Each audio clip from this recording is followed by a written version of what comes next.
성도 여러분들 반갑습니다. 오늘도 평안한 가운데 잘 지내신 줄로 생각합니다. 주님 가르치시기도 하면서 가정예배 시작하도록 하지요. 하늘에 계신 우리 아버지, 아버지의 이름을 거룩하게 하시며 아버지의 나라가 오게 하시며 아버지의 뜻이 하늘에서와 같이 땅에서도 이루어지게 하소서. 오늘 우리에게 일용할 양식을 주시고 우리가 우리에게 잘못한 사람을 용서하여 준 것 같이 우리 죄를 용서하여 주시고 우리를 시험에 빠지지 않게 하시고 악에서 구하소서. 나라와 권능과 영광이 영원히 아버지의 것입니다. 아멘. 한 목소리로 찬양하도록 하죠.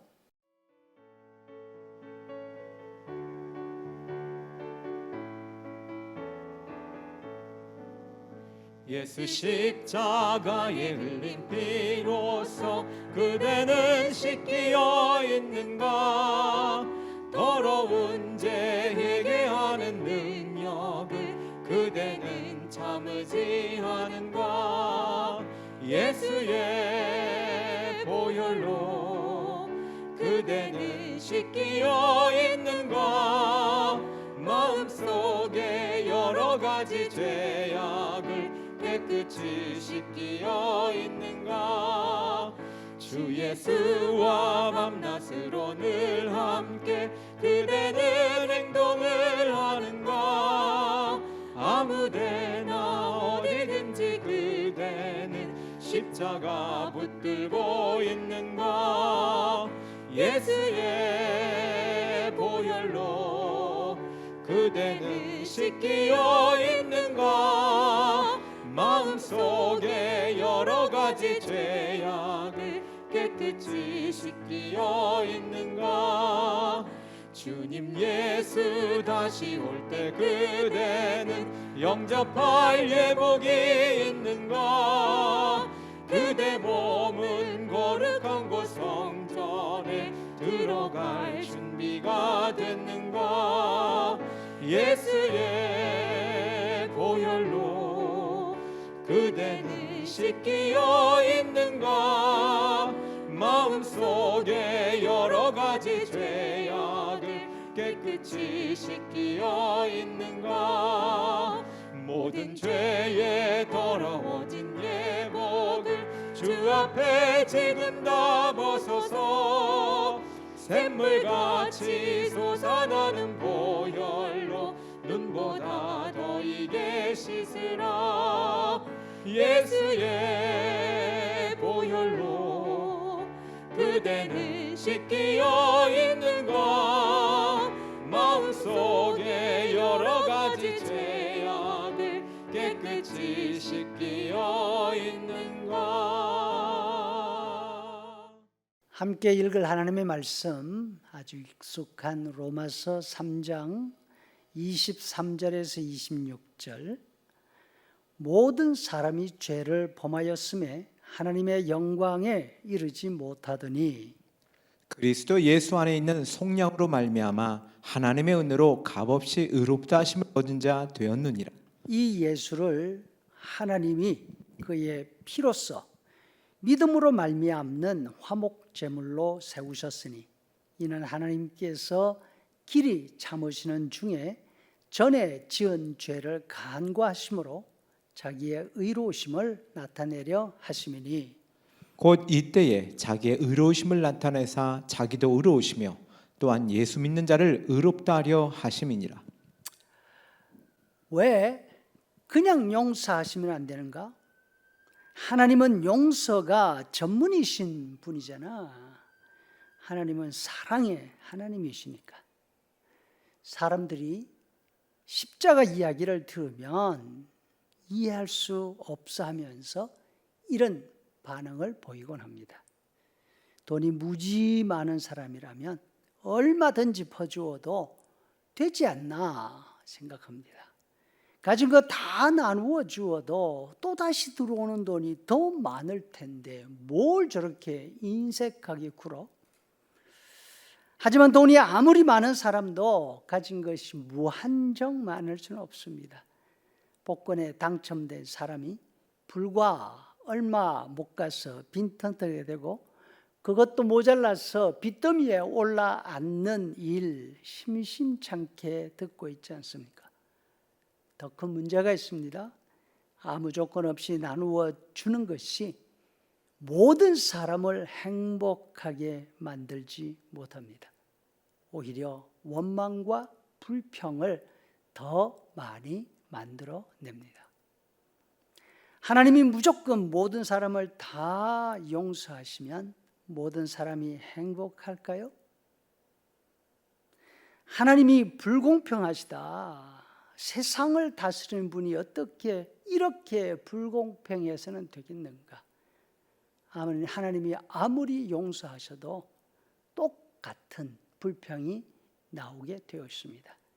이 말은 내가 하는 말이 아닙니다. 하나님의 친구, 하나님이 가장 인정하신 사람 아브라함이 하나님을 향해서 이렇게 불평한 것입니다.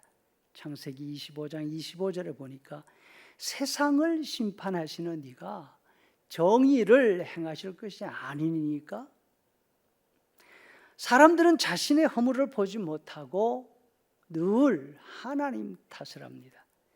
자기에게 좋지 않은 일이 생기거나 자신이 불이익을 당했다는 생각이 들면 왜 하필이면 나야? 이건 너무너무 불공평해. 원망합니다.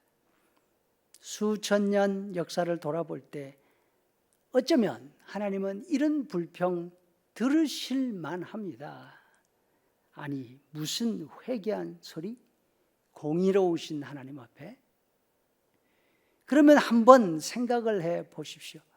정말로 하나님이 모든 사람이 수긍할 수밖에 없을 정도로 모든 일을 공정하게 처리해 오셨다고 자신 있게 주장할 수 있습니까?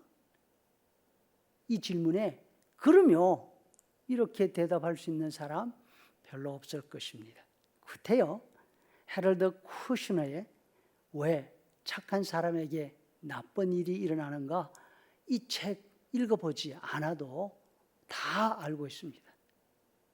바울 사도도 이 사실을 인정합니다. 하나님께서 세상에서 일어나는 모든 악한 일들을 그때 심판하지 않으시고 모른 척 눈 감아 오신 것처럼 보인다는 것입니다. 25절 중간 하나님이 길이 참으시는 중에 전에 지은 죄를 간과해 오셨다. 그런데 그 오랜 세월 동안 억울한 고통을 당한 사람들이 하나님을 향해서 부르짖던 이 불만을 한순간에 잠잠하게 아무 말도 못하도록 만든 사건이 벌어졌습니다. 바로 예수님이 십자가에 달리셔서 억울하게 죽음을 당하신 일입니다. 세상에 이보다 더 억울한 일은 있을 수 없습니다. 예수님은 세상 사는 사람 가운데 가장 의로운 분이셨습니다. 가장 착한 일을 많이 하신 분이십니다. 가장 큰 칭찬을 받아야 할 분입니다. 모든 사람으로부터 존경받아야 할 분입니다. 하지만 가장 많은 억울함과 모욕을 당하셨습니다. 가장 비참한 죽음을 당하셨습니다. 그 이유는 아담 이후로 하나님이 처벌하지 않으시고 남겨두신 사람들의 모든 죄를 예수님이 대신 지셨기 때문입니다. 예수님이 대신 지신 죄 가운데는 우리들의 죄도 다 포함되어 있습니다. 길지 않은 세월 살아오면서 그동안 이렇게 하면 벌 받을 텐데 이런 생각한 적이 어디 한두 번입니까? 우리 자신들이 너무나 잘 알고 있습니다. 그 잘못들을 하나님이 그때 하나씩 계산했더라면 우리 가운데 지금 이 자리에 살아남아 있을 사람 아무도 없을 것입니다. 그럼에도 불구하고 우리가 아직 살아있다는 사실은 하나님이 그것도 우리 죄 처벌하지 않으시고 넘어가셨다는 증거가 아니겠습니까? 하나님은 불공정하신 분이 아니십니다. 하나님은 세상 재판관으로서 자격이 없는 분이 아니십니다. 하나님은 반드시 죄를 벌하시는 분이신데 세상의 그 모든 죄값을 십자가에서 예수님께 다 쏟아 부으신 것입니다. 그래서 십자가는 하나님의 공의로우심, 죄는 절대로 봐주지 않으시는 재판관이심을 보여주고 있습니다. 동시에 십자가는 죄인들이라도 얼마나 사랑하시는지 사람들을 향한 하나님의 사랑을 보여주고 있습니다. 로마서 5장 8절 현대인의 성경으로 읽어보겠습니다. 그런데도 죄인인 우리를 위해 하나님께서는 그리스도를 보내셨고 그리스도께서는 우리 대신 죽어 하나님의 그 깊은 사랑을 우리에게 보여주셨습니다. 혹시 이러다가 내가 벼락 맞지 하는 생각이 들었는데 벼락 맞지 않고 지나가서 휴, 다행이다, 진짜 다행이다 했던 일들 생각이 나십니까? 그것은 하나님이 못 보셨거나 하나님이 실수하신 것 아닙니다.